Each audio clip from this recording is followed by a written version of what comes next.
Alright, hello guys, welcome back to my stream. Today we're going to be going back to Project Urgot, and I think today we're going to start getting, we're going to get started on the retopology phase today with Project Urgot. And you guys will go ahead and see what that's like. So here is the model in Zbrush. This is like pretty happy with the block out so far. Yesterday I kind of did some work on the spine, just roughly blocking out those shapes in Maya with the Create Polygon tool, and then bringing it into Zbrush, doing some dynamic, not subdivision, dynamic, where is it? Dynamic subdib, and kind of giving them some thickness, placing them, soften them up a little bit to kind of give a beveled edge. And yeah, and then the concept artist kind of helped me figure out what to do here for the base, where all the legs will connect. So we kind of did something kind of techy. Let me switch this over to Y rotation. Kind of techy, I guess. And then here are the added legs that we're going to be using from Cyberpunk. That's looks pretty cool, I think. Yes, I still have to work on the gun, but I did not want to work on that just yet.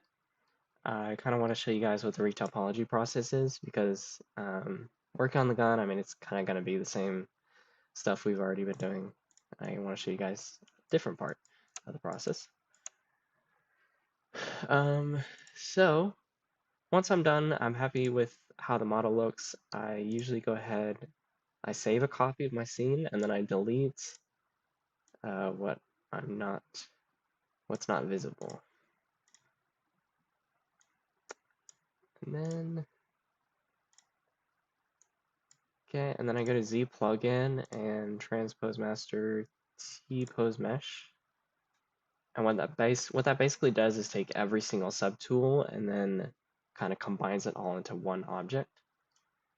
You use this for, like, say you want to make this part wider, it kind of adjusts every single subtool as well. But what I'm using it instead for is doing decimation master, and I'm going to pre-process the current mesh. And once that's done, so what decimation master does is it basically decimates the mesh, which basically creates, kind of tries to interpret all the subtools that you have and then make it much smaller, much lower in poly count, so it's easier to load in Maya, which is where we're gonna retopologize. So here it is, 64. It's almost done.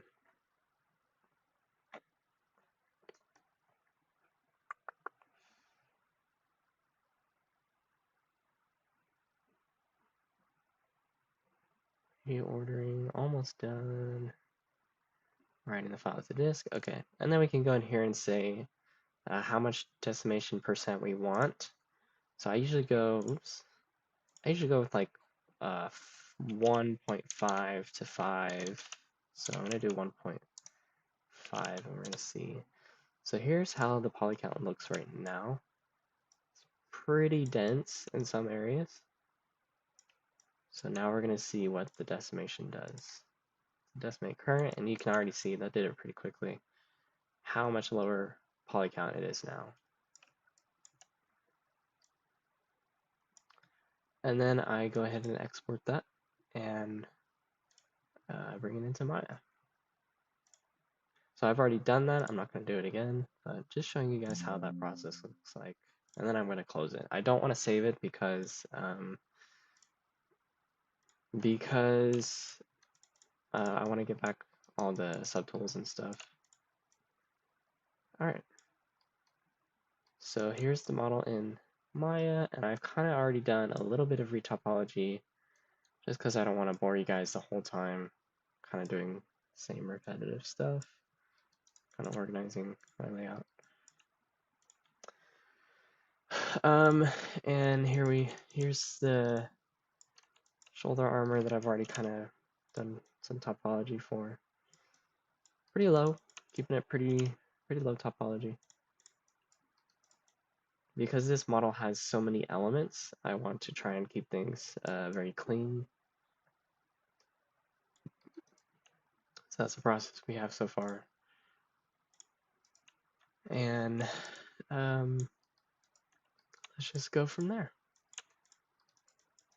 So I think what I want to start with is the spine, I guess. So I'm making the object live, and then I'm going to grab my retopology pieces, and I'm hitting quad draw here. And this is how you get started with retopologizing. So I'm holding shift to drag those edges out, and then it creates a new quad. And then sometimes, not always, you can try and like connect those vertices and it'll connect. In other cases, it just refuses to connect. I don't know why. It's like something to do with like the camera view and the mesh kind of blocking it. So you have to kind of isolate the mesh and then connect those vertices manually. See, this one's not listening, so we'll leave that for now.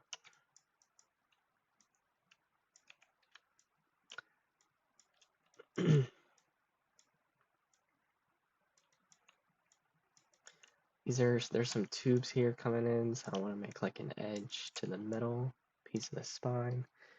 Let's pull up the spine here.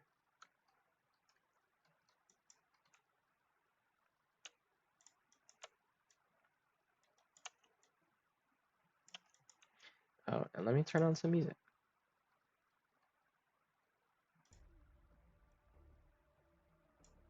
Keep it kind of low. Okay.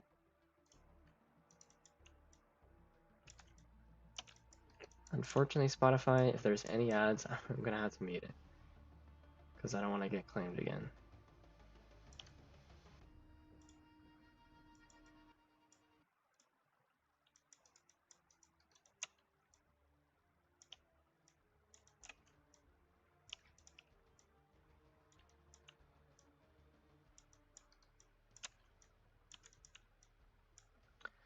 So as I retopologize, I'm kind of thinking about how the mesh is going to deform with the animations and what exactly like the flow of all the lines and how that's going to work with those animations. That's really important when it comes to low poly, especially. I think the higher poly you are, the less you really have to worry about like, I mean, you still have to worry about the flow of the lines and the vertices, but I think it's like less important because there's usually so much topology to cover it that you can kind of just smooth out the weights. But when it comes to low poly, it's definitely very important. And for League too, because there's just so much like stretching and squashing and weird stuff that they do. So you want to make sure that the topology really works to favor that.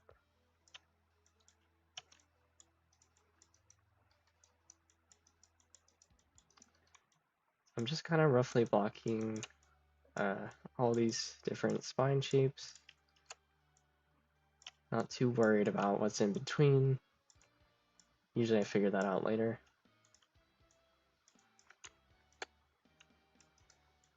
So because this is the back, I don't really have to worry too much about like working around the arm.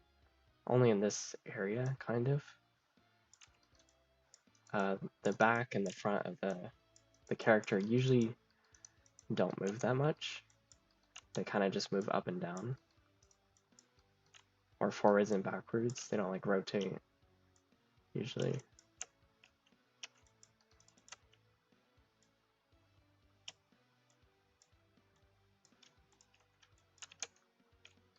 This is probably the least fun of the process.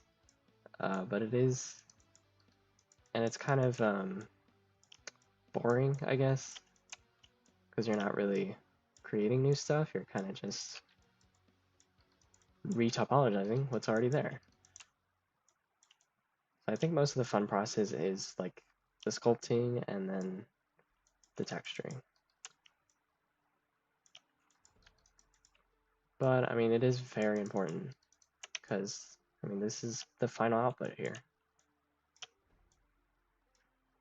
And we have to make sure that the final output is optimized and actually works to give us the shapes that we want. If we just export the ZBrush stuff, like it's not really going to work for in-game because it's way too high poly. And it might not be as perfect. It might not deform perfectly whenever we do animations.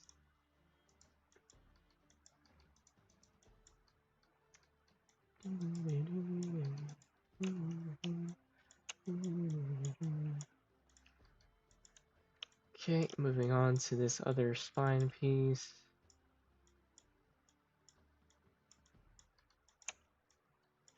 Not too worried about the connection.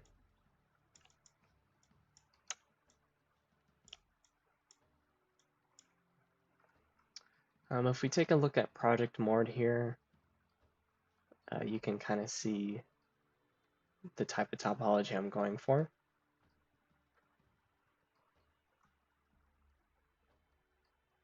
This is his back, the spine.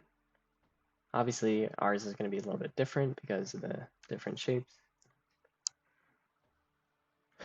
Typically, League doesn't actually kind of merge like multiple objects on top of each other. Sometimes they let it just sit there, which is good because you save a lot of polygons.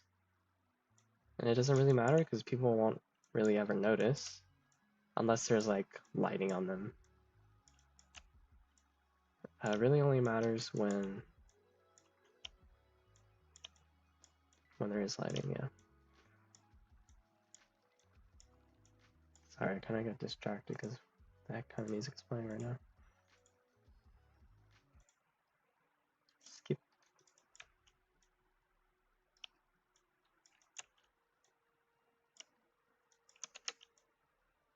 I think this is auction theme. This one's great too.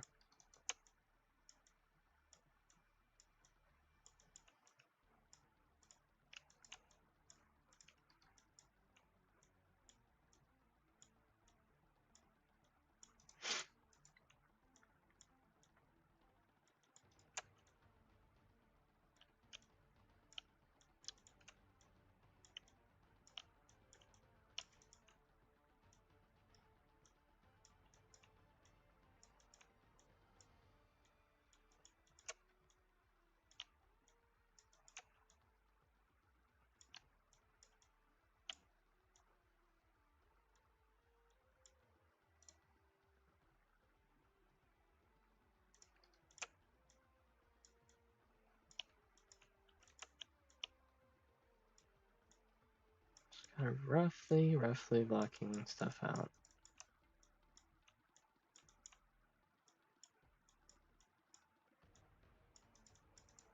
Obviously, I was kind of doing the same thing in Zbrush with like roughly blocking stuff out, but it's kind of the same here. At least in the beginning, it's kind of roughly blocking stuff out. So yeah, all these lines, like whenever he moves forward or stretches back or whatever, goes up, they should complement that movement.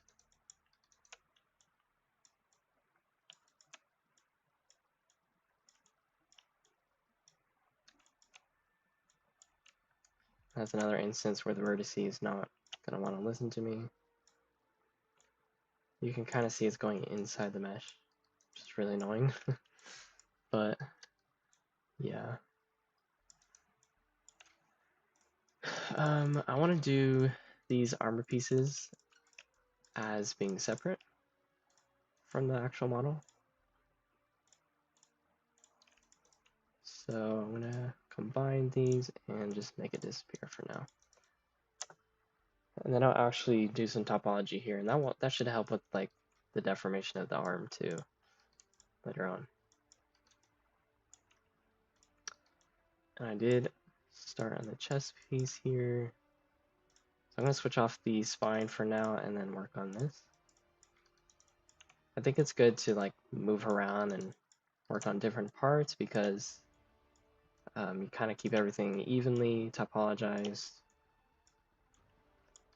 or not evenly topologized, but like evenly completed, I guess, at the same level of completion.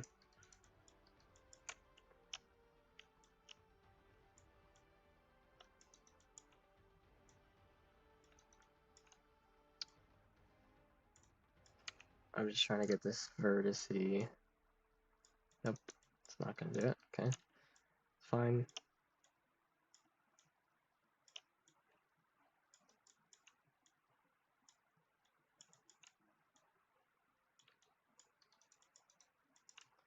All right, and then I'm gonna show you guys how to fix that when that's happening. So I Shift I to isolate the mesh, and then I can mess with these vertices.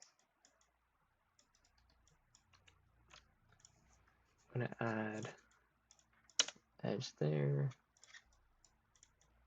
and merge it. Okay.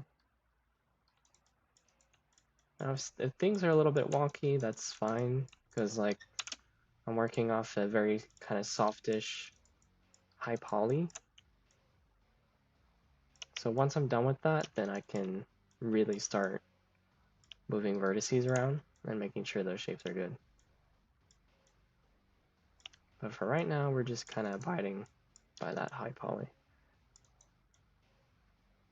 See that vertice, I would move it up, but I'm just gonna leave it for now. These are blocking my view, so I'm going to combine them.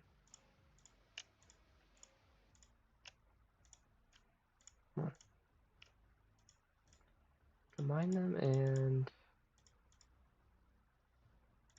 put it in a new layer. These are going to hide just like the shoulder pieces. What is this song? Oh, it's Urgot. It's the Urgot theme. How fitting.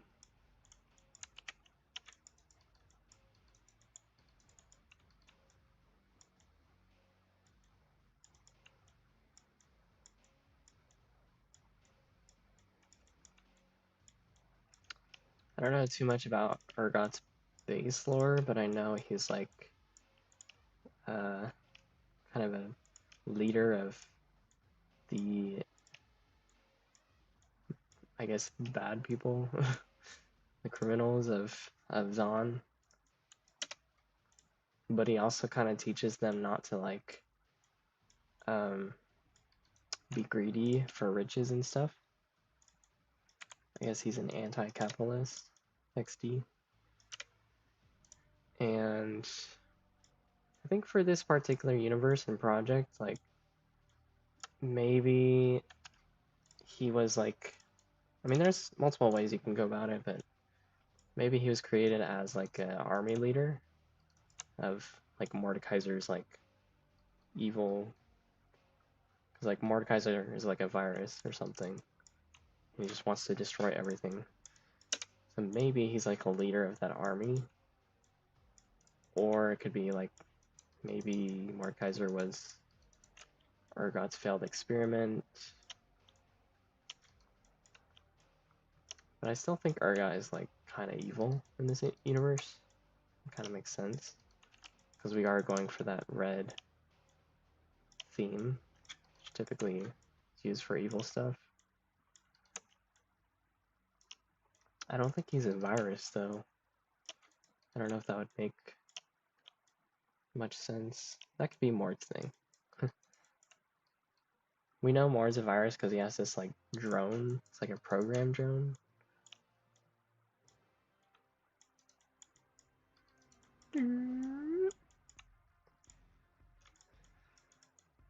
yeah, or we could take it from the cyberpunk angle, like, because maybe he was modifying his body so much with augments and stuff that as the world evolved towards Project, I don't know if they're a part of the same universe, but as the world kind of evolved towards a more simplistic way of looking at things, he also augmented his body to be this machine and eventually lost his mind to it.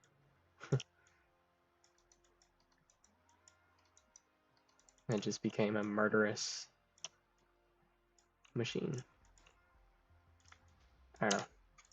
I don't think we've figured out the story yet, if we're gonna even have one. Right now it's just Project is cool and Urgot is cool, so let's combine those.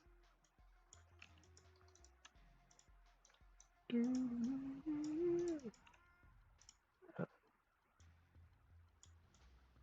not in that part of the song yet.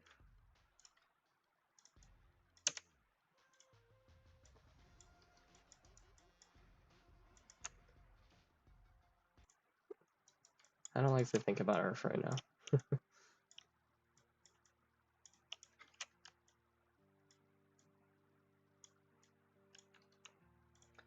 How many of you guys are in here?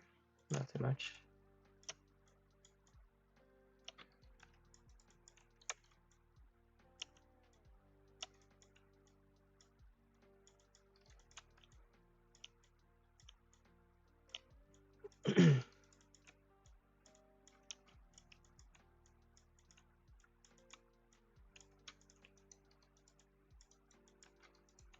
Just trying to get those shapes in. Not too worried about deformation just yet. I'm trying to keep it like kind of straight on like that.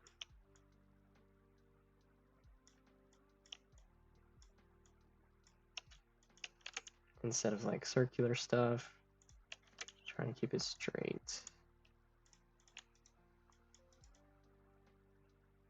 That should work fine.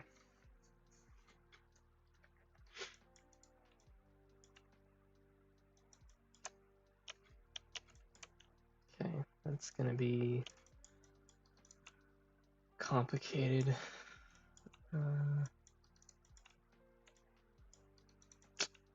Yeah, whatever. We'll leave that for now. Let's work on bridging this.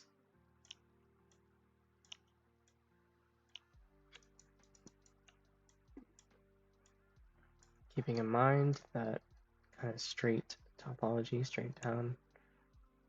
See how more it's kind of like straight lines, straight vertical lines. There's nothing that like kind of circles outwards or whatever. Only really when we get to the arms, because obviously the arms kind of go up and down. They rotate up and down. Same for the legs as well. Mostly at the knee part is where you have to worry about the deformation of that. But the rest of the leg, until you get to the foot, doesn't really matter.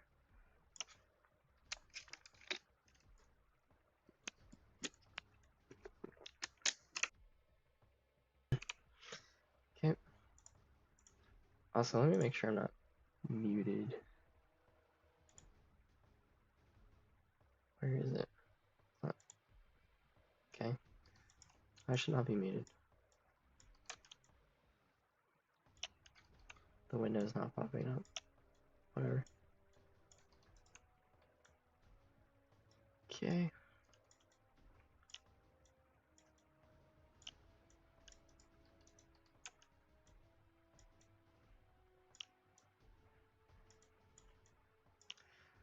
Once we finish with the topology, then we go straight into making the UVs. And I think UVs is a bit of a pain, but it's also another part of, really important part of the process. Because then we're worrying about how to divide up each part of the model into chunks for the UV.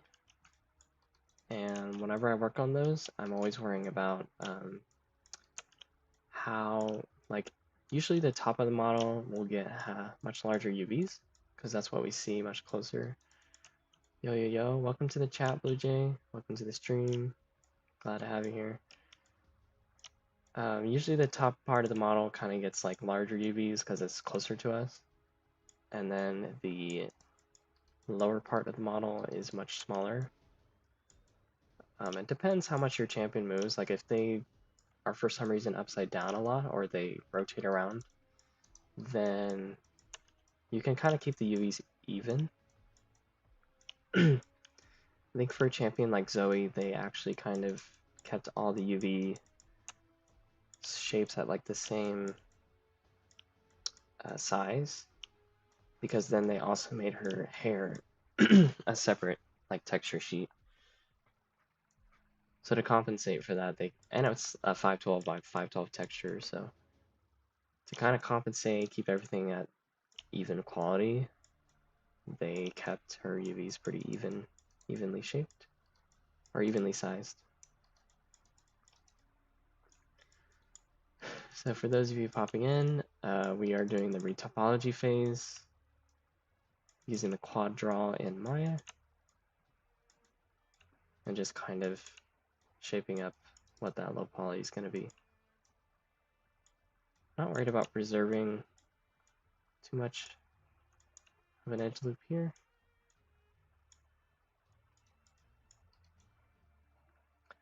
Definitely what I'm most worried about is like this base here, because it also has to open up.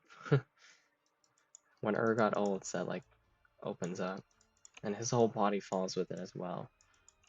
So that's the part I also have to worry about. There will be like more individualized elements of the champion that you have to worry more about.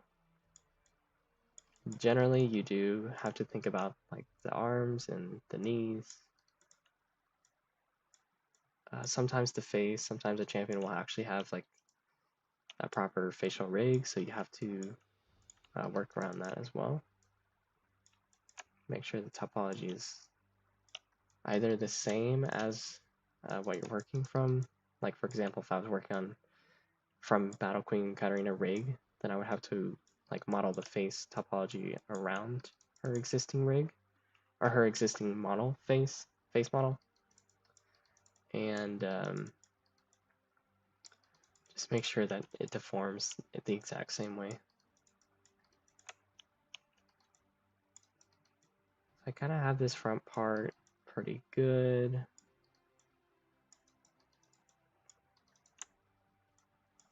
Kind of want to add like the edge here, if it's gonna let me.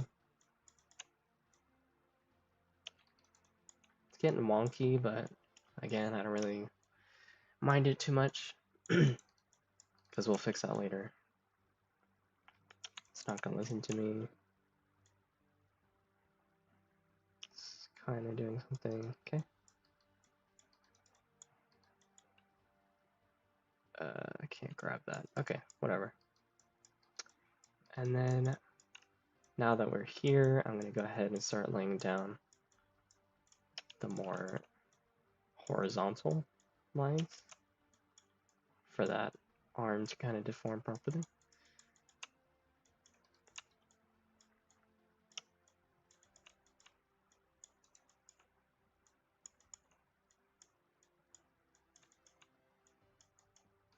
You do also have to worry about the head as well, because like champion can turn their head, they can move it up and down.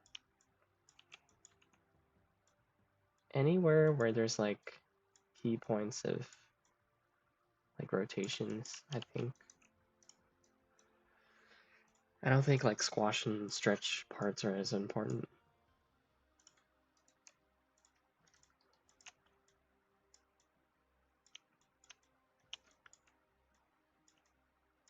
Thinking about that deformation. Okay. And then let's see, is this a part of the, okay, it's not. So I want to combine this with the back that I topologized, which I'm not seeing. Okay. Combine those two, and then bridge them.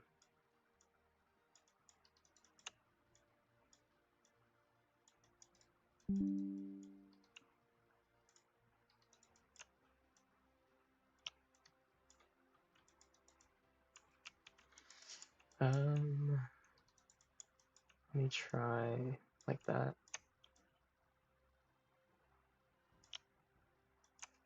Kind of want to keep this part clean, but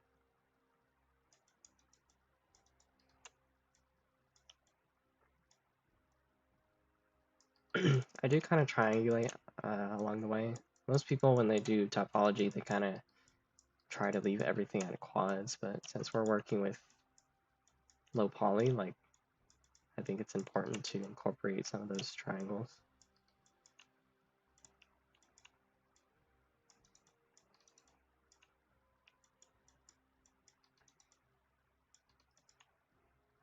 So I want to bridge these. Okay, it's not going to listen to me, but that's okay. This is getting annoying, so I need to kind of round it out.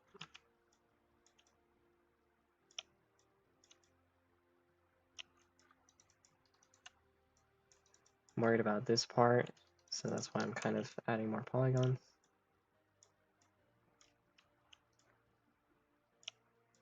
And then this centerpiece doesn't really matter too much. So yeah, I mean, even though it's kind of a boring part of the process, it's still, you still have to think. It's not like brain off, okay, I'm just gonna plop down some quads here, plop down some quads there. No, you actually have to think about it.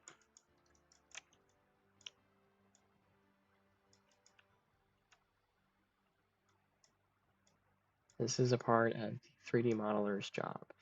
If I worked out right, then like as a 3D modeler, I wouldn't have to really worry about also rigging the model. That's for the animator to worry about. But I also have to keep in mind for the animator, how it's going to deform and all that. So yes, I don't have to worry about like weighting the model and kind of setting up to a rig and whatever, but I do have to worry about how the model's topology is going to work with those deformations. However, as a custom skin creator and someone who's independent from Riot, I have to worry about both. I have to worry about rigging him to the model and also the deformation, the flow of topology.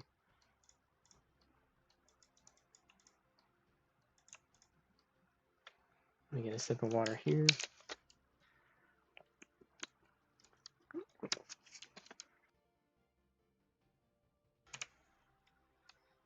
Okay. All right. So here's where we are so far with that chess piece. Pretty good. Pretty happy with that.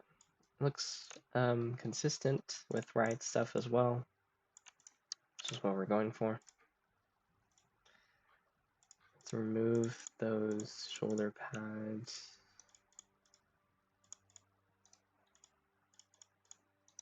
Okay.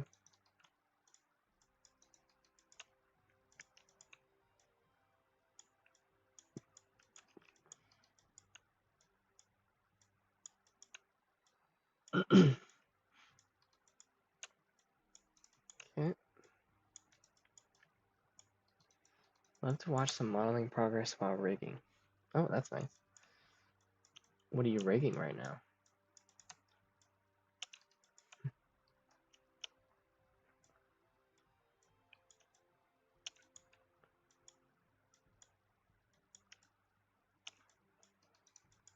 Also, welcome to the stream, Pararu. Regular viewer, nice to see you again. Single vert that is hiding somewhere.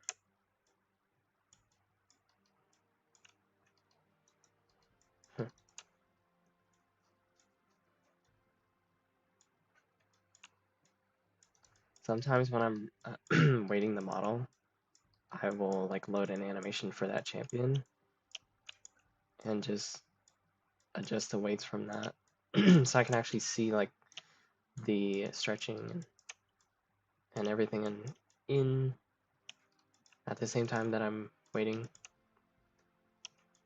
Sorry, I'm kind of thinking about how to get that there. Okay, that's fine. And because his arm is lifted up here and not here, then I have to stop the symmetry. But I'm going to try and do my best here to fill up the parts that are symmetrical. So I'm thinking about how that kind of rotates into the body and it stops.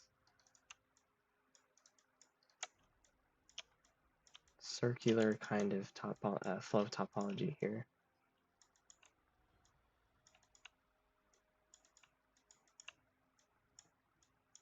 Okay. And this is going to be a bit of an issue. I'd like to get polygon here. And it doesn't hurt to add vertice there and there.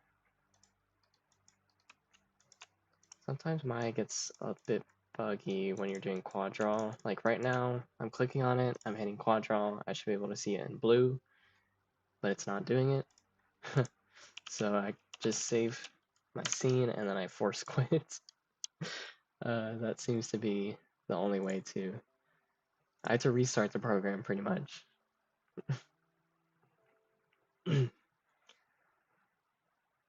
So, alright, let's pull up Maya again.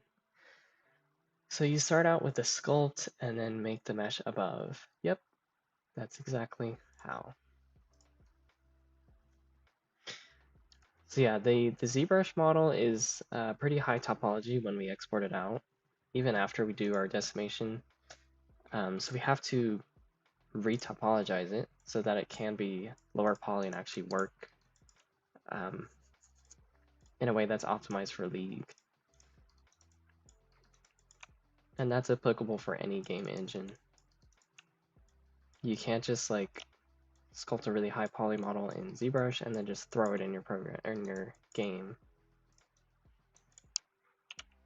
I mean, I don't know if some companies do it, but I think they do.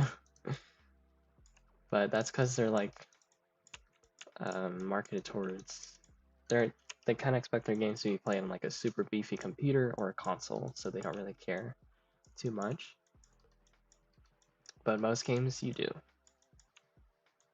because it's all about performance at the end of the day. It's all about how do we optimize the player experience as much as possible while putting our own art and stuff that they like to see, adding beauty to the game.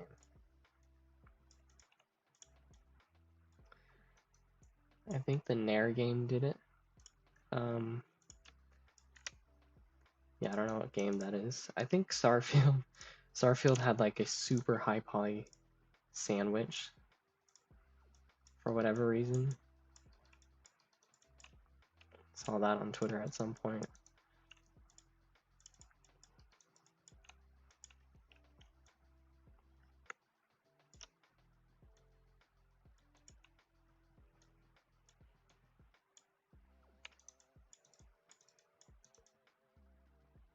You can see how the topology kind of circles around the arm, which is really great. Might want to add more edge loops, but this might need to be. This is going to have to be tweaked, I guess, but that's okay. I'm just focusing on the parts with symmetry.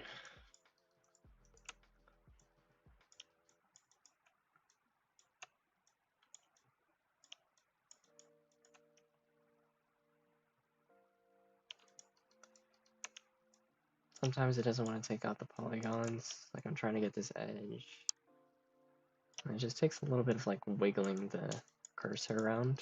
Eventually you'll find it.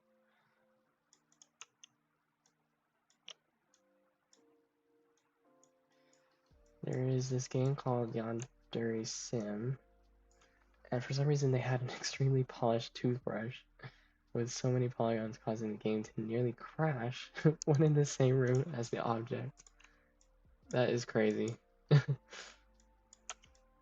Yeah, that's what you don't want. Especially for a game like League where things are always moving very quickly and like missing a single frame could screw you up because you die instantly. So much damage in the game.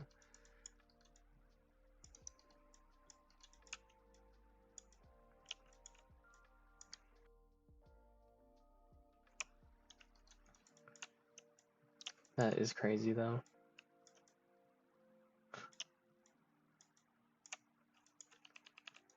Okay, I'm getting a little lazy here, but let me kind of focus. Think about this arm. So I kind of want to round out the topology just a little bit. Because it is possible that whenever he moves his arm, that this armor piece will also kind of move just a little bit. So I want to give it some room to do that. There.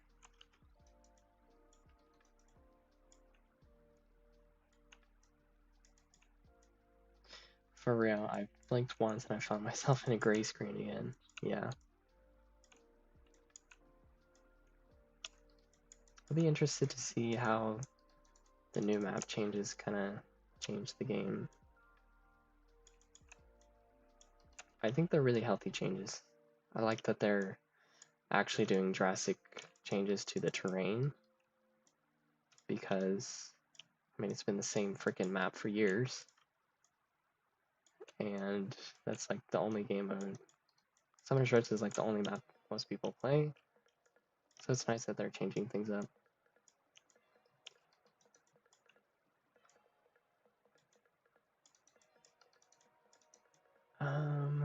This piece kind of protrudes a little bit from the body, so I want to add vertice there. And merge it. Excited for the changes, but mid lane is possibly too safe to play now. Yeah, I agree. I think the way it looks like right now, mid lane, like the lanes are a lot safer in general because like the walls are not as close and the bushes are kind of far from each other. So the way it kind of works is like mages should thrive in lane, but assassins should thrive a lot more in like outside of lane. Because of all the different walls and bush changes they did, I think there's a lot more potential for counterplay, but also like there's a lot more to work with. Like for example, Talon, like that huge wall in bot lane, the bot lane river, you could jump over that. And other champions with like dashes can also do well there. But champions without dashes, like most mages, are gonna struggle. So it's kind of interesting. We'll see how that plays out.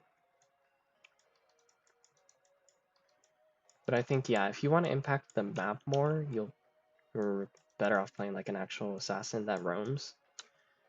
Whereas, and yeah, every assassin's gonna struggle in lane, I think, if they don't already. Unless you're like Zed, who can cover the entire freaking lane with his shadows.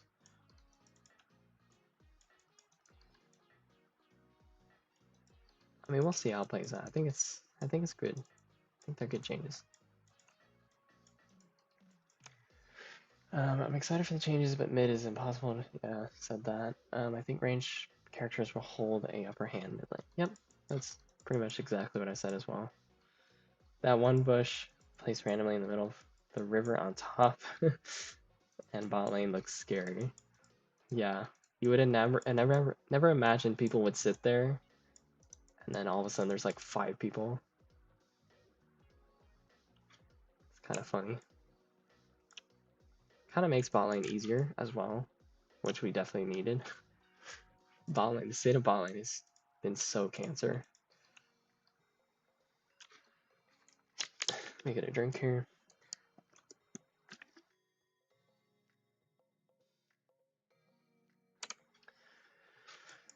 Yeah, bot lane is just a nightmare to play. I'm always forced to play it with my friends because I have one friend that like exclusively plays Talon mid. That's like the only time he plays League with us. And then I have another friend who, I mean, he's more flexible. He kind of plays top lane a lot more now. But he likes to play mid sometimes. So I'm usually left with ADC because nobody wants to play it. And I'm not that bad as an ADC player, but I just cannot stand playing ADCs anymore. I've been playing like Seraphine bot, and I've been doing really well. But ADCs, it's like everybody comes bot, you get like one shot immediately. It's either that or you're constantly sitting under tower, not really doing much but farming. And it's just so terrible.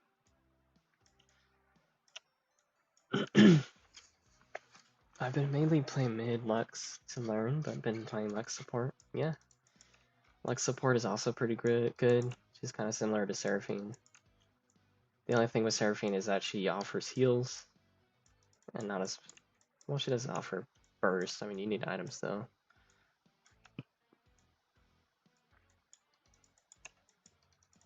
But yeah, I've just been playing like off-meta stuff bot lane, which is a shame. I mean, we'll see if they actually help out ADCs. Kai'Sa's definitely. I mean, Jinx has been my favorite ADC for a long time, but it's really hard to play her now because of all the dashes and bursts that people have nowadays.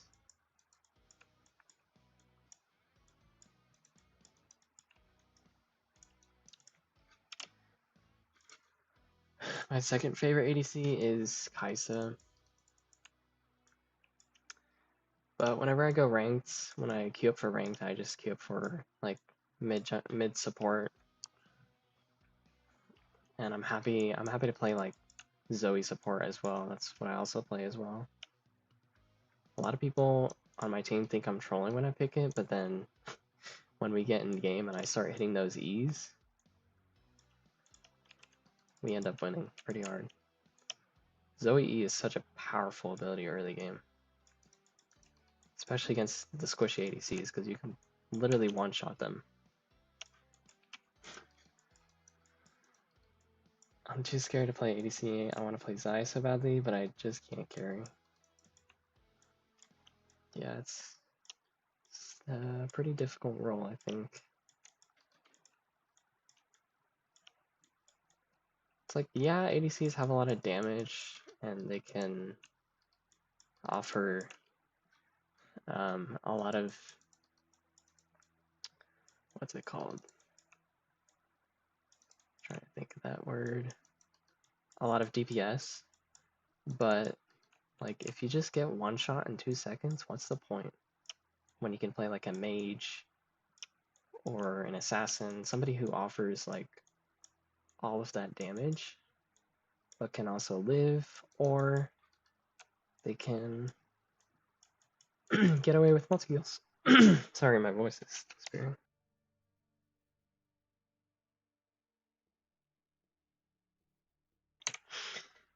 They can get away with multi-kills. I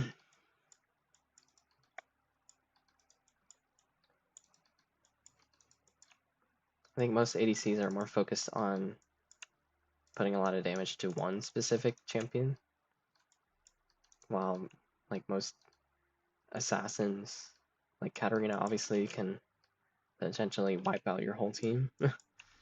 Zed could probably get away with like 2 people at least, maybe 3. Depends how fed they are, obviously. And it's like, well, yeah, my ADC can probably take out one person, but they also die super quickly.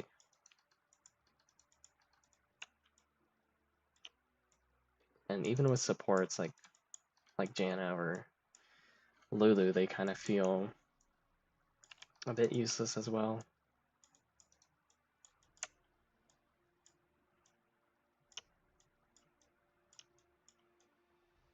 That's not to say all ADCs are bad right now, though. But it definitely feels horrible to play.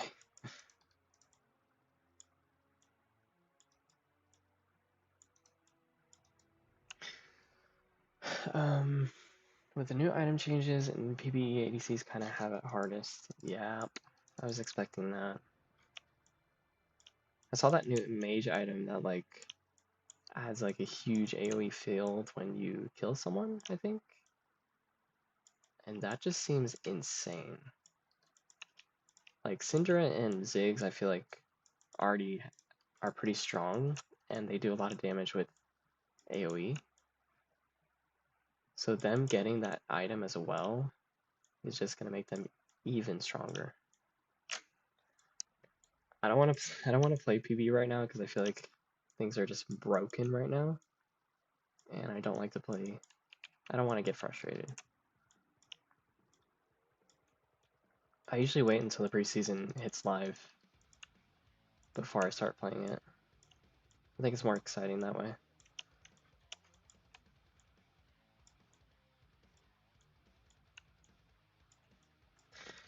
It sucks too because like if you fall behind, you can't catch up as fast, but like most assassins or cruisers can come back even at 06. Yeah. That's another thing, like top laners are freaking broken. Every single one of them. They can be so behind and still like some of them can actually one-shot your ADC, which is so unfair. But yeah, I saw they added like a bunch of new tank items as well. The only tank item I really hate is Heartsteel. I genuinely don't think it has a place in the game. There's no reason like an 8k health bruiser or tank should be able to chunk half my health as an ADC. There's no reason. With one auto too. So stupid.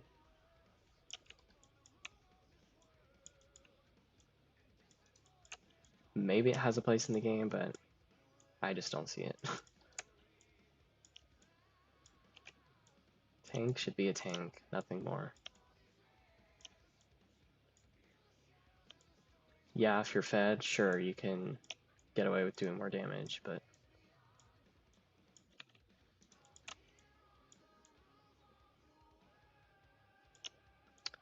core identity of a tank should just be to tank. True Meta Heartsteel Taric and Swing combo, and it was impossible to kill them. Did they both have Heartsteel, or was it just the Taric?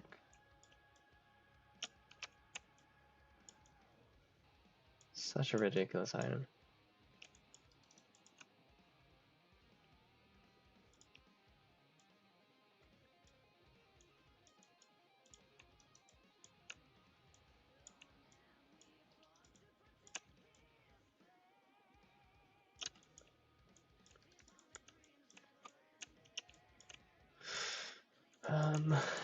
Okay.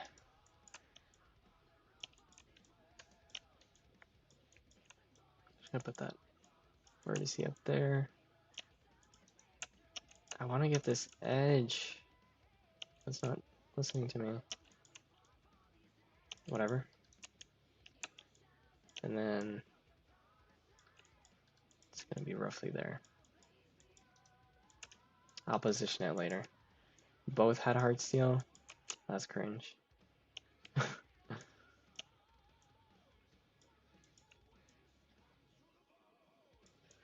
Okay. Music is crazy.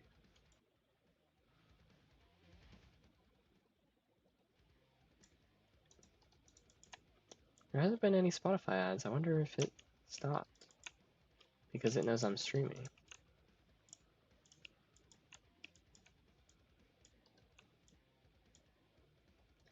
PvP right now is pretty broken. In practice tool, if you kill the Infernal Dragon twice, it glitches the whole map. Yeah, I saw there's like some Z fighting with some of the meshes, like the ground meshes.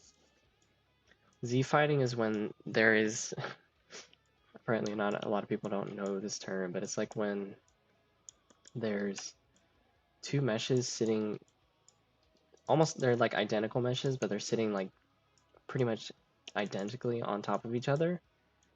So like they're both fighting for to be rendered over the other one. So what results in that is like a glitching, kind of stripey glitchy thing. That's what Z fighting is. So probably the case there is that they have a bunch of like new terrain planes, and they're both rendering at the same time.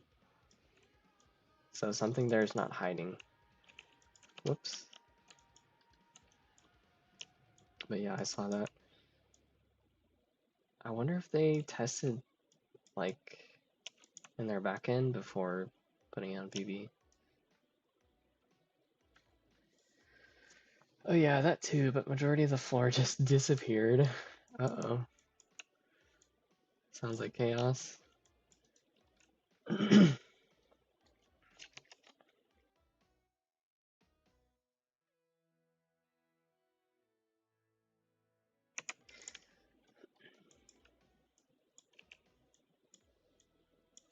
Yeah, Summoner's Rift is getting pretty complex in their development side.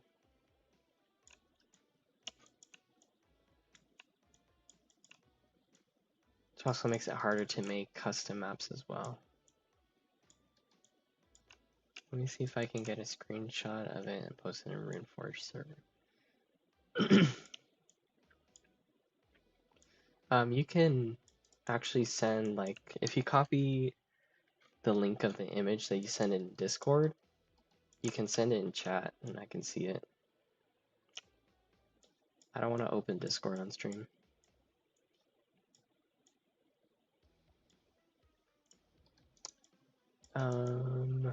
Let's see. I want to get this edge loop merging there. And okay, let me do that. Something like that.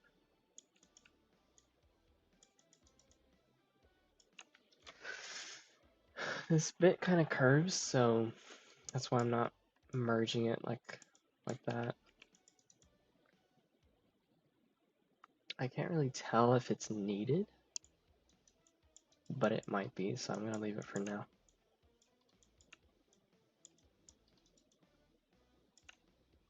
Let me grab this vertice.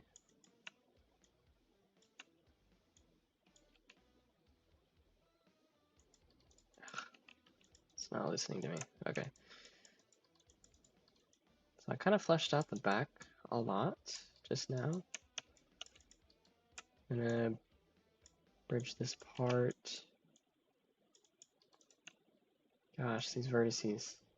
There we go.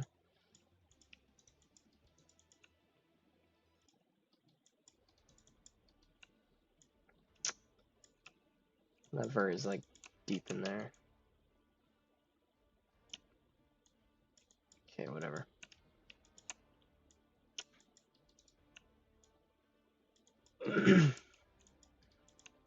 This is where topology kind of gets a bit rough.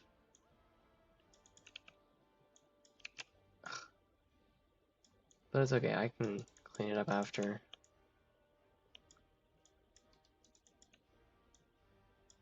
There we go. Come on.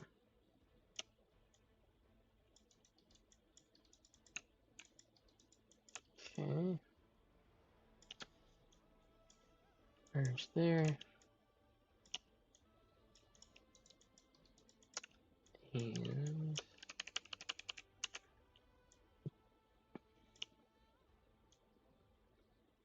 come on. There. Okay. Cool.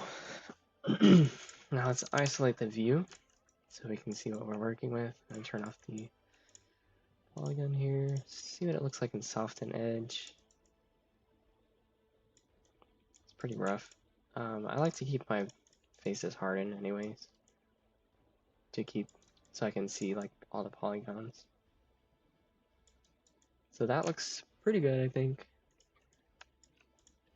And the Mordekaiser model is triangulated, so if I triangulate here, you can see it's starting to look pretty similar now, which is great. But we're not gonna triangulate for now. I think most people don't like to triangulate their model, but I do, just because like sometimes the triangles kind of help you see some edges or vertices that need to be moved. But most of the time people stay to quads.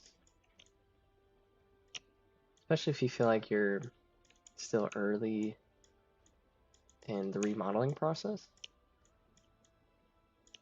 Because it makes things a lot easier to add vertices and edges. Because when you triangulate, obviously you're not technically adding more polygons, but like visually you're adding more. So whenever you draw lines across a quad, it will create one vertice here, one vertice there, whereas if it's a quad, it doesn't create a vertice in between. So that's why you kind of want to keep things as quads, at least early, when you're still retopologizing. And then maybe when you're ready to start texturing, then usually when I finish like the low poly completely is when I triangulate. And then I also work on the UVs from there. Because sometimes those triangles give a little bit of extra lines that you would like to use as a seam for whenever you do the UVs.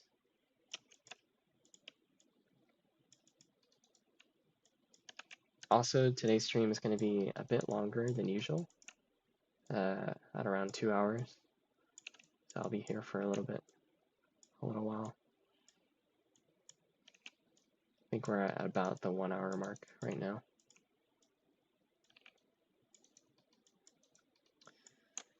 Okay, so let's isolate this view and see where we're at. Yeah, pretty good. Urgot is pretty chunky, so he looks kind of fat here. But I'm hoping that it'll look more like it's so satisfying to everything kind turns blue. Satisfying to see when everything turns blue.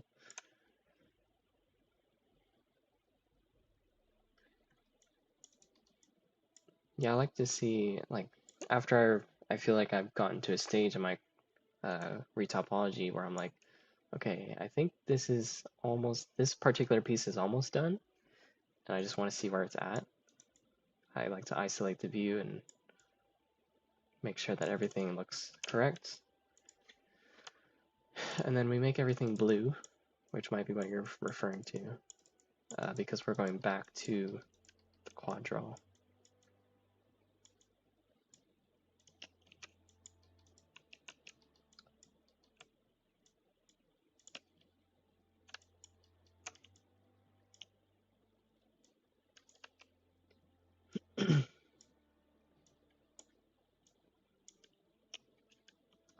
I'm going to add a vertex here.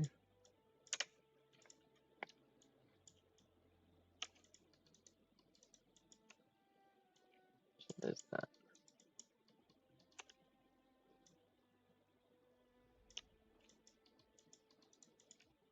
I would like to bridge it, but it's not grabbing the vertice, so just leave that for now.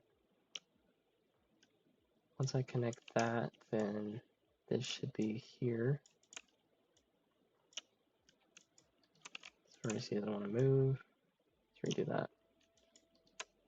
Still doesn't want to move. Okay, whatever. Not gonna move. Okay, cool. Just work on finishing this spine.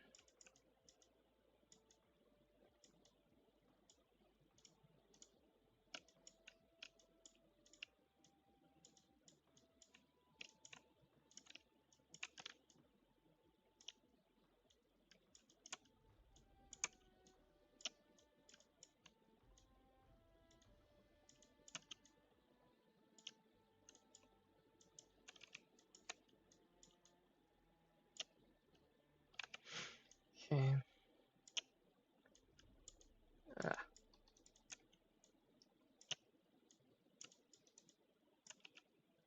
Actually, that's good.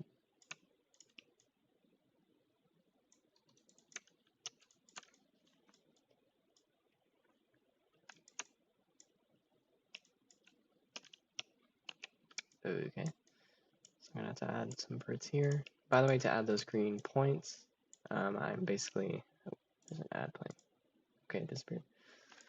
I'm basically just left clicking on the surface to add those green points. And when you create 4 green points, then you can shift click or hold shift, but don't click. And it'll show you like how the quad's gonna look when you click again. So that's another piece of advice about how to use this tool. I don't know why it's being weird.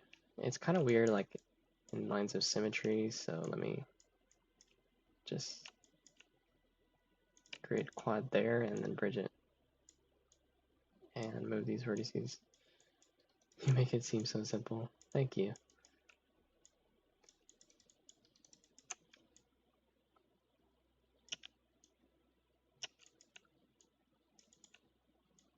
Yeah, I'm pretty much self-taught modeler.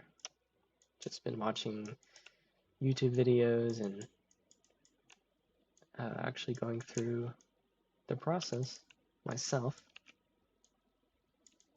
and learning things along the way. I don't have to worry about these green. Oh, okay, cool. That worked. I don't have to worry about the green vertices whenever you, or the green points whenever you point them down. Because, like, once you finish the quad draw, like, they're not doing anything. They're just like indicators. So you don't have to worry about it, like, creating anything weird.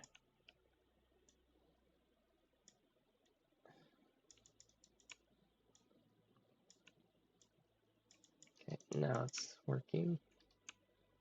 Yeah, that's not gonna work. Okay. So I'm gonna go to object mode, isolate, and just grab these 2 vertices, merge, okay, and this part as well. Okay. There's some vertices here I'd like to merge, and then here as well. And what I'm doing is I'm holding shift to grab those 2 vertices, then I'm doing the right click, and then I hold it down, merge vertices, merge to center. That's how I'm doing that.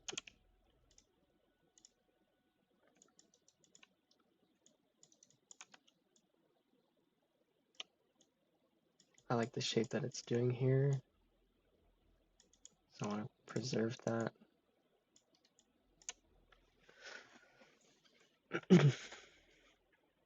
And then, let's see your topology. I want to do like this, and just fill in those gaps. Okay, let's grab, make a vertex here.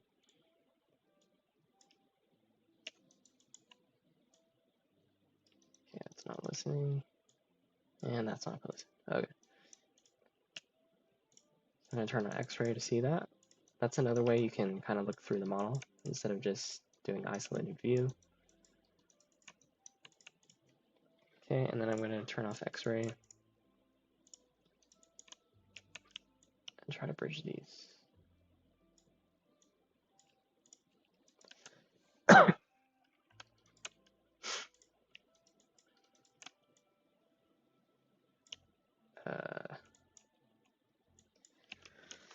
It can be a little annoying, this process sometimes, because things just don't want to listen to you. But it's okay. We adapt. We adapt and overcome.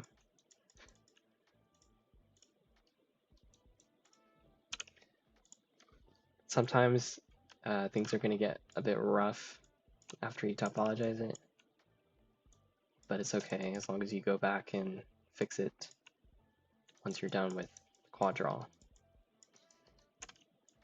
Here I want to add, pull that vert there, and then maybe do a triangle here. I just want to create a polygon that fills this whole thing, but it's not doing it. I'm just going to grab one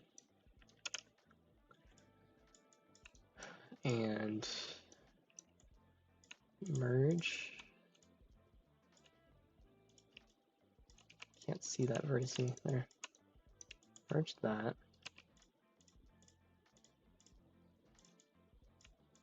Okay. Pull it down. Stick it there. Cool. Honestly, God, it's so amazing that you're self-taught. How long have you been modeling? Thank you. I've been modeling since like high school, I guess, which was like 4 years ago or 3 years ago. And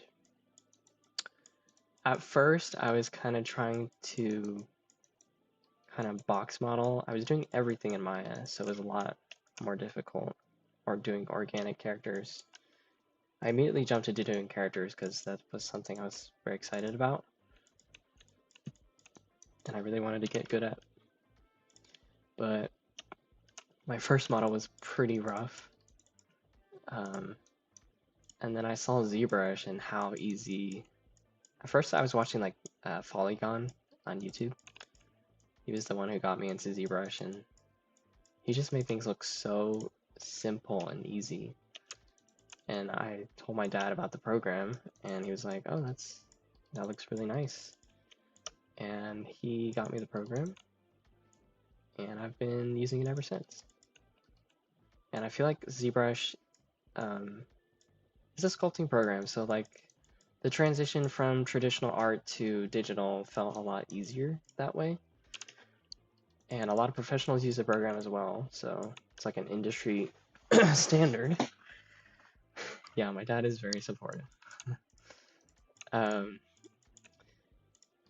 It's an industry standard, Maya is as well, so it really helped me with like blocking stuff out in ZBrush and then bringing it into Maya and then doing topology, instead of just doing like box modeling, which I feel like can, especially for characters, can be quite rigid. And you need a lot of concepts to work from as well, if you feel like you don't really know what exactly you're doing.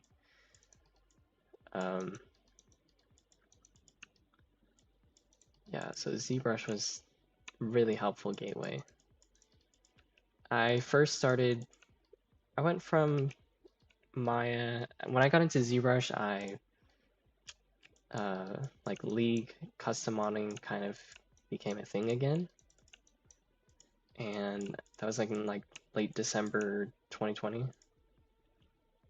And I made my first, I really had this idea of making Pool Party Braum, which eventually became a skin.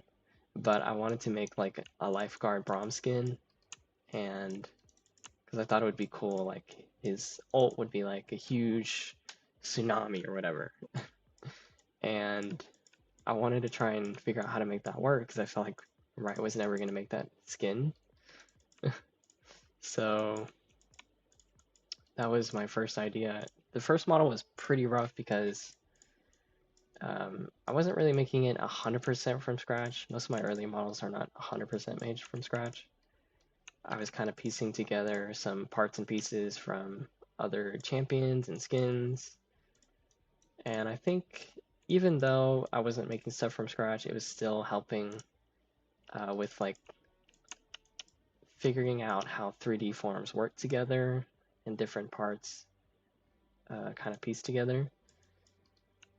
So it wasn't totally useless, but and then I didn't really know how to do UVs, so I did automatic UVs, which is really bad because for League, like the highest texture resolution you'll get for champions is 1024 by 1024. So when you're working with super tiny UVs, the seams are going to be quite obvious, and your texture quality is just not going to look as great. So I wish I could show him, but I don't have an image of that right now. Maybe in another time. But yeah, he's super rough. At the same time, I also had Substance Painter, and that was before Adobe bought it. And I did actually hand paint him. It wasn't that great, but it's okay. We all have to start from somewhere. After that, I worked on my first skin. I think was Heartseeker Samira, and that was like the first real skin. It's on my Twitter. It's like somewhere at the very bottom. Just trying to. Yeah, we had like a Heartseeker event to celebrate Valentine's on Killer Skins. Let me grab my throat.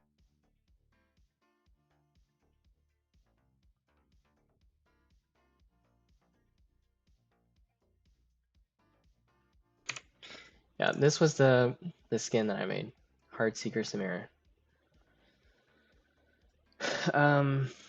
Not exactly the best.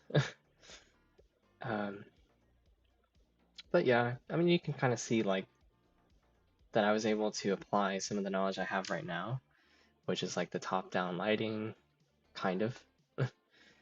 um, the hair, I don't remember if I think I reused one of her meshes. A lot of this was reused, except for the dress skirt part. I think her bead necklace I made. Obviously, that's easy. The heart here, I think I made as well. But yeah, obviously the earrings. I mean, those were easy stuff, but she's slaying though. Yeah, I wanted to do like a femme fatale kind of sexy kind of Samira skin. That's so cool. All of my skins are combos of other skins, but it's so interesting that you make your models completely yourself. Yeah, nowadays I do.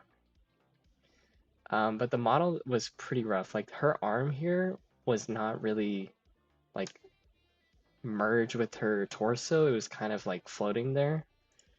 You can also see that on my Prestige Evelyn. Let's take a look at that. This one was also kind of like a early skin. I mean, obviously the weighting wasn't done very well here, but you can see how the arm or this like sleeve here is not completely merged with her body, which I mean it can be a problem for animation. As you can see, it's like doing some weird stuff. And then her like boobs here with the dress was also not merged. Also a problem for animation. But when you add the texture, and since that's all you see in game, you don't really notice those things. Help, she's gorgeous. Thank you. Yeah, I reused the actual KDA All Out Evelyn face that was made by what's his name? He's my favorite artist that worked at Riot Games. It was Jordan McEwing or McWing, something like that. But he painted that face and I reused it. But everything else I made. The lashers I didn't make, but I retextured, obviously. But yeah, that is a custom skin that exists. It's one of my earlier works. Not exactly my favorite, especially how I made the topology. And it's not exactly fully accurate to the concept either, but again, we all have to start from somewhere. When I first applied to the Riot Games internship, my latest project was Crystal Rose Nico.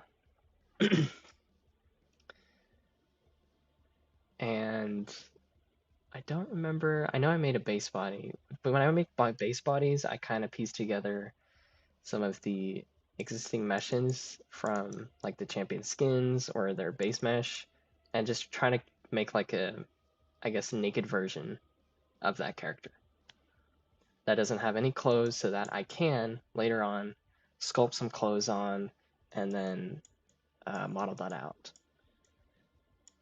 Sometimes I also do texture as well if I plan to do a lot of skins for that champion or if people request it so that they can make skins as well. And yes, I did make this. And it is downloadable, yeah. So yeah, you can see her face here was like the only thing I didn't really paint from scratch, but everything else I did.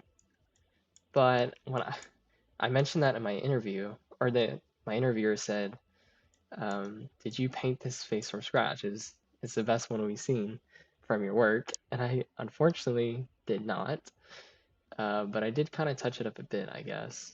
But I think that was one of the things that didn't let me go through. It's not on Reforge, it's on Killer Skins.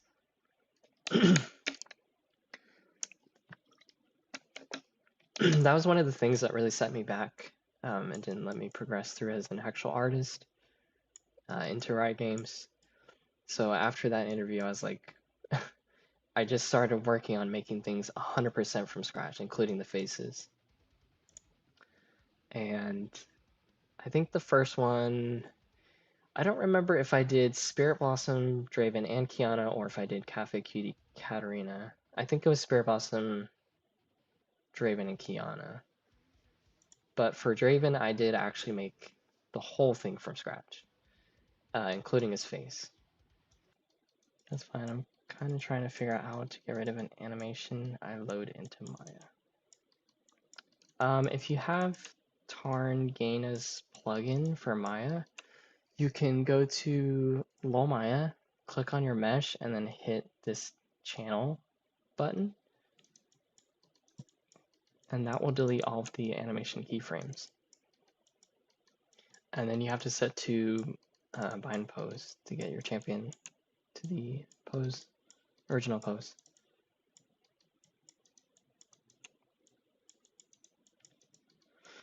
So I think the body is good for now.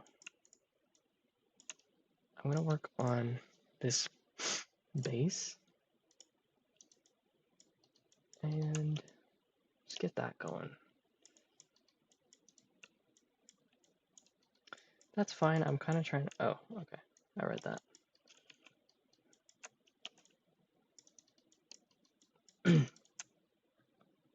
Make sure I have symmetry on.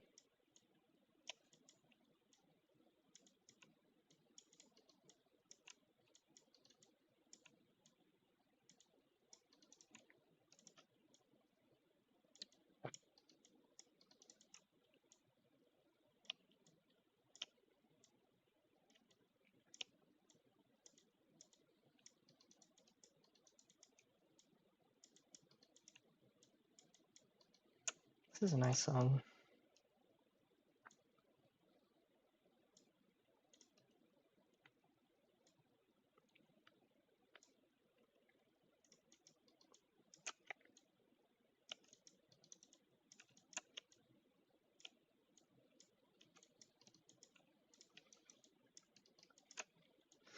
So for this base, I'm not too worried about topologizing it very perfect or thinking about animations because there's not really anything that happens in the animation except that it just opens up.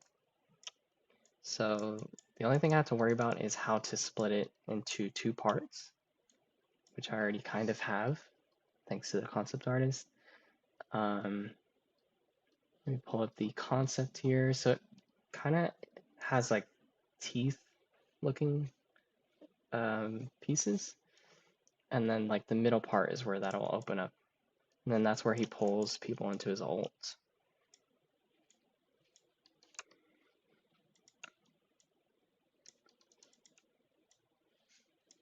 I'll be wrapping this stream up soon here in about 5 more minutes. Appreciate you guys for watching and keeping me company as always. I think tomorrow we're going to go to Katarina just to switch things up. And are you guys interested in seeing concept art? Because if you are, then I might want to work on like some of her skins and like figure out some visual ideas. You'd be interested? Cool. I think people would be interested, yeah. I was going to show you guys. I did a little bit of work on them. Look, I have Red Card and Bilgewater Katarina. Let me make this bigger. But I still, like, the designs aren't finished. There's still some things I want to do to Bilgewater Katarina. I was kind of trying to combine the Wild Rift new version with her current, and kind of like mixing those two.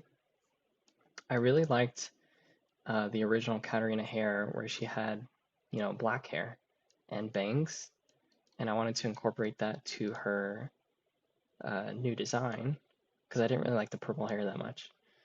But yeah, I think I still want to work this one out. And then Red Card is new. Red Card is just, it's kind of the same skin. It's just a little bit more clothes, more sporty, I guess. And I wanted to give her a ponytail because I feel like out of all the skins, that's the one you probably could put a ponytail on. And that's something that a lot of Katarina players have been asking for. They want to see her with a ponytail. And I feel like this one made sense. The hair, OMG, thank you, thank you. But yeah, that's just a little bit for what might come tomorrow.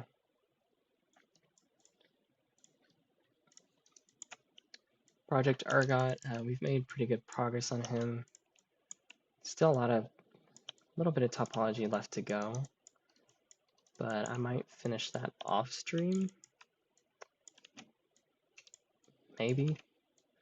Or I might combine it to where like I'm working on his topology and then we move on to the UVs process, because I definitely want to show you guys what that's like. So maybe I'll try to like get his topology as far as possible, but still have like a little bit left so I can show you guys finishing up. How long does it usually take to finish a model? It depends how complex it is. If I'm thinking about like starting from scratch, if I have to, Zbrush usually takes like, if I have a perfect concept from the beginning, it takes like a couple hours to block it out. And then bringing it into Maya for topology takes the longest. So kind of the shortest as well, not really. I mean, it depends how long or how complex the model is again. So I go to topology and then I go to UVs, which UVs, it doesn't take that long, I feel like, but it could take like an hour or so. Retopology probably takes a few hours as well. And then the texturing also takes quite a bit. Sometimes I split it up into multiple days, because I feel like if you get a new look on the model like every other day, then you'll see where you have issues or you might have new ideas. So I think it's healthy to texture across multiple days instead of just one. You have amazing patience working on your models. Thank you. Yeah, it's all about, I strive for perfection. So yeah, I have to take my time with it. My most favorite process, my most favorite phase during the process is the texturing phase. Just because, I mean, I feel like it's definitely the most important because that's like the most detail that people are going to see for League especially. So that's definitely my favorite part of the process. It's also the part where I've learned a lot about. And there's a lot of things you can do in there as well. Your textures do look amazing. Thank you. I appreciate the compliments. So yeah, tomorrow we'll work on maybe some Katarina concepts. I think the next skin that I will start on for her is Red Card. I know a lot of people are asking to get her base version as a custom mod, but like I want to work on the animations. I don't want it to feel the exact same as Battle Queen because I feel like it'll decrease the like special value of that skin if her base animations are the same. So I want to make those different, which takes a little bit of time because I'm not really an animator. I might get some help from Sauron or other people to help me with model or animation, so that way I don't have to work on it, and I can just focus on modeling and texturing. But Sauron is pretty busy. He's got a lot of stuff that he's working on right now. So, of course, if there's any animators out there who want to help me with, making new animations for her, then please reach out. Will help me out a lot. That way I can just focus on doing the stuff I like doing and that I'm good at. The first skin I'll work on, I think, is going to be Red Card, because that feels like the simplest. I do have concept artists who are collaborating with me on Katarina in general to re-envision some of her skins. But I haven't gotten anything back yet. We do have Kitty Cat Katarina, which is like kinda somewhat finished from Minigami. I think there's still some changes we want to make. But yeah, I worked on Red Card Katarina concept because I feel like it's a pretty simple skin. There's not that much to it. It's kind of like All-Star Collie, like it's really not that special. But I still want to update it and like make it feel more sporty. I can't wait to see Slaybell Katarina. She deserves so much better. Yeah, my favorite skin is probably Slaybell. If it's not Fairy Court. And I've always loved that skin. I like that she has a dress and that, it gives her a more cutesy vibe than most of her skins. But, yeah, I want to update that design, make it more modern. Anyways, I think this is it for today. Pretty good progress, I think, with the topology. Still quite a bit left to go. I want to see if I can hide this high poly and show off the other ones that I did topology on as well. Okay, that's about it. So yeah, wait, where are the armor pieces? Okay, whatever. But yeah, that's it for today, guys. Thank you for joining the stream, giving me company, as always. Tune back in for tomorrow when we work on Katarina again. I don't think I want to work on our base textures because I feel like I've kind of been doing that for too much.